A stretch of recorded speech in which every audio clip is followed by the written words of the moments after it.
یہ وقت تھا 12 جون 2025 دوپہر 1:38۔ ایئر انڈیا کی فلائٹ 71 احمد آباد ایئرپورٹ کے رن وے 23 سے ٹیک آف کرتی ہے، جس کی منزل تھی 6700 کلومیٹر دور لندن۔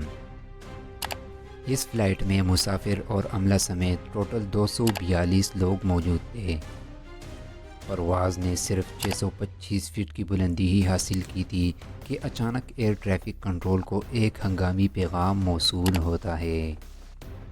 اس کے چند سیکنڈ بعد ریڈار اس طیارے کا سگنل کھو دیتا ہے اور پھر شہر میں ایک زوردار دھماکہ گونجتا ہے۔ بوئنگ 787 ڈریم لائنر ایک میڈیکل کالج کے ہاسٹل سے جا ٹکراتا ہے، جہاں طالب علم دوپہر کا کھانا کھا رہے تھے۔ ایک ہی پل میں سب کچھ جل کر راکھ ہو جاتا ہے۔ 294 افراد کی ہلاکت کی تصدیق ہوتی ہے، جس میں مسافر، عملہ اور ہاسٹل میں موجود طالب علم بھی شامل ہے۔ جہاز مکمل طور پر جل چکا تھا، کیونکہ اس میں تقریباً 80,000 لیٹر جیٹ فیول موجود تھا، جو لمبے سفر کے لیے بھرا گیا تھا۔ یہ ایندھن آگ کو قابو سے باہر لے گیا۔ آگ اتنی شدید تھی کہ عمارت کی فولادی ڈھانچے بھی پگھلنے لگے۔ اس فلائٹ میں 169 بھارتی مسافر، 53 برطانوی مسافر اور 7 پرتگالی شہری موت کے اس کھیل میں سب برابر ہو گئے۔ اس فلائٹ میں صرف ایک ہی بندہ زندہ بچ سکا تھا، جس کا نام تھا رمیش کمار۔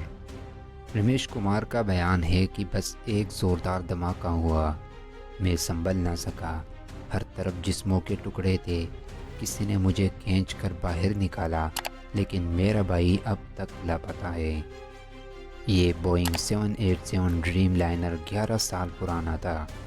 یہ ماڈل عام طور پر محفوظ سمجھا جاتا ہے، مگر پہلے اس میں کچھ تکنیکی مسائل سامنے آ چکے تھے، جیسے کہ بیٹری کی خرابی اور سافٹ ویئر کی خامیاں۔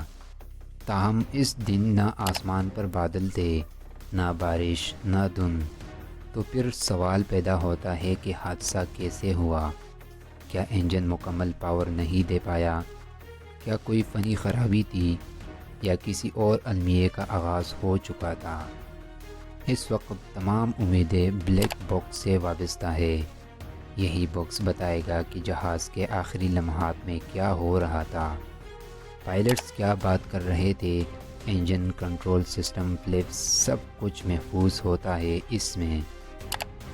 ادھر لواحقین اپنے پیاروں کو پہچاننے کے لیے ڈی این اے سیمپل دے رہے تھے، امید کے سہارے، کبھی تابوت، کبھی اسپتال، کبھی لاشوں کی شناخت کے لیے قطار میں کھڑے۔